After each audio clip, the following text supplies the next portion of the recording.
Bethesda just did something amazing, shadow dropping the remastered version of The Elder Scrolls IV Oblivion. There were some leaks last week, but no one was expecting a shadow drop like this, and I definitely don't think anyone expected it to be so good. So, the Oblivion Remaster is finally here, and diving back into Cyrodiil has felt like coming home just 20 years later. The music, the world, the memories, it's all here, but through a completely new and much improved lens. So, is this return to Oblivion worth it? I've played for quite a few hours now, and let's talk about it.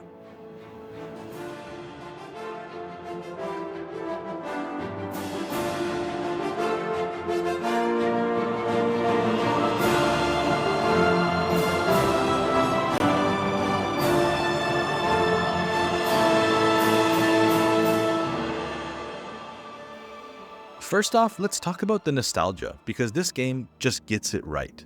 The opening sequence alone, paired with the iconic soundtrack, genuinely sent chills down my spine. The moment I heard that first swell of music, I was transported right back to my first time escaping the Imperial Dungeon many years ago. This is absolutely Oblivion, just remastered and better. So the most obvious thing first would be the visuals. This remaster runs on Unreal Engine 5. It's actually graphically on Unreal Engine 5, but the game itself is running the original Oblivion Gamebryo engine, with, I assume, some updates. And it is absolutely stunning. So the lighting alone transforms Cyrodiil into something actually magical.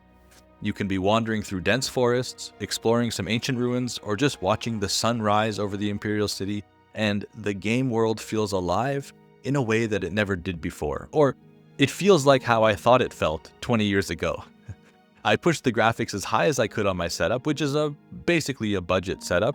I have an RTX 4060 with a Ryzen 7600, and it actually handles high settings really well.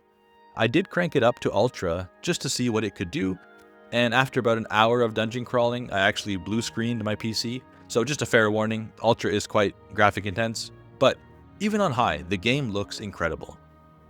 Performance-wise, load times are pretty snappy, and I had one minor visual bug on an enemy bandit that lasted less than a second, but everything else ran smoothly.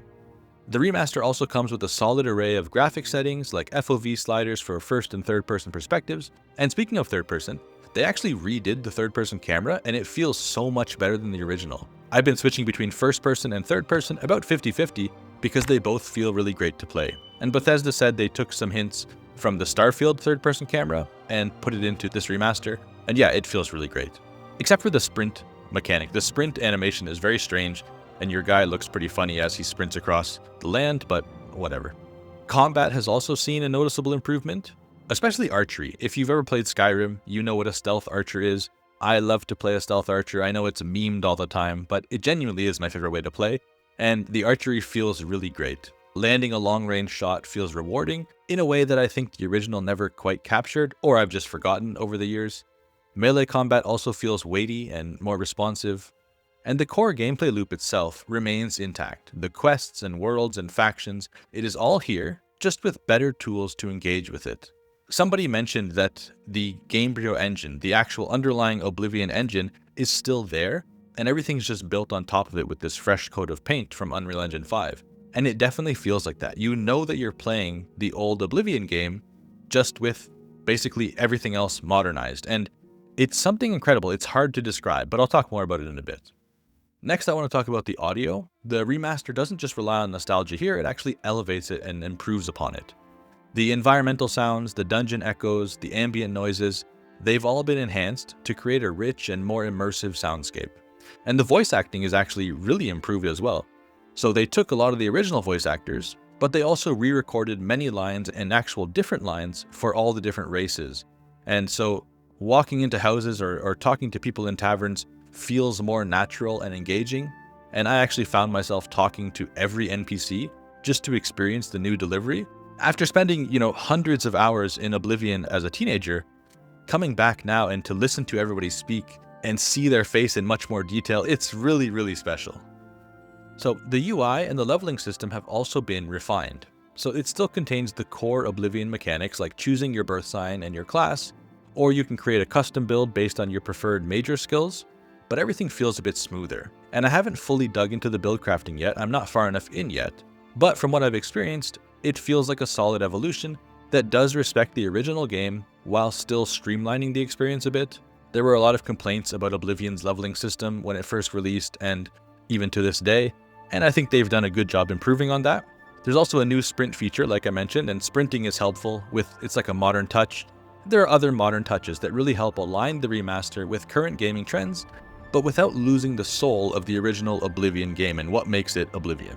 But this is the main thing that I wanted to talk about, and this is what hit me hardest after spending several hours in this remaster. There's something about Oblivion, and not just Oblivion, but all of these older RPGs like Morrowind as well. Modern games just don't seem to capture, and I don't think it's just the nostalgia talking, honestly. After playing for a few hours, it's clear how much better the writing and world building and RPG elements, just overall questing and feel these classic games had.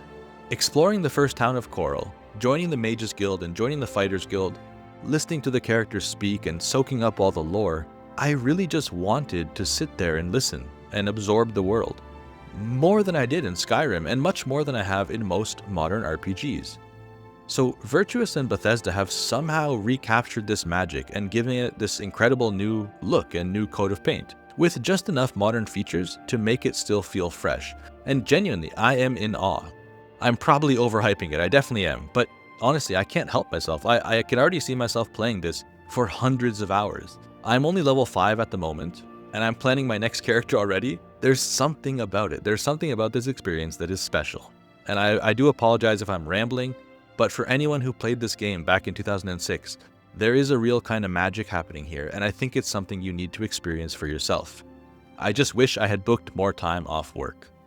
So about the value of the game, the remaster is priced at $50 or 80 Canadian dollars for the base game, which is quite steep to be honest. But it's also available on Game Pass, which is definitely a fair deal for what you're getting.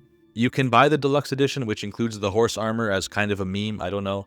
I don't think it's really worth it. The base version or the basic edition already gives you access to all the DLCs, except for these extras like the horse armor. So yeah, I would just get the base version, but it's up to you, of course. There's also solid accessibility features, which have a bunch of customization like the adjustable FOV, controller remapping, subtitles, colorblind modes, all this stuff. It's all there. One thing that is missing though, and it kind of hurts me a bit, is there's no photo mode. There's no dedicated mode for taking screenshots. And this game's world looks so phenomenal, and the lighting in Unreal Engine 5 does some serious heavy lifting. I can only hope that the modding community adds a photo mode soon because I think the game honestly deserves it. I'd love to capture the world of Cyrodiil properly with a dedicated photo mode, but it is what it is. So who is this remaster for? Honestly, I would say everyone. If you've only ever played Skyrim and you missed out on Oblivion, maybe you're younger, this is the perfect entry point. The world is rich, the quests are varied, and now the experience is modern enough to hold its own.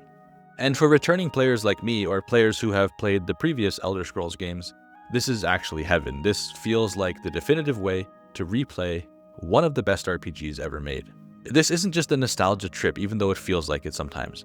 It is a true upgrade that respects what made Oblivion special while still modernizing it where it counts. I can't wait to keep playing and dive deeper into different builds, the quests, and much more. So if you want to see more Oblivion Remastered content, hit that subscribe button and let me know in the comments what you want to see next or what you've been doing, how you've been enjoying the game itself. I've got more videos on the way, so thank you so much for watching, and until next time, take care.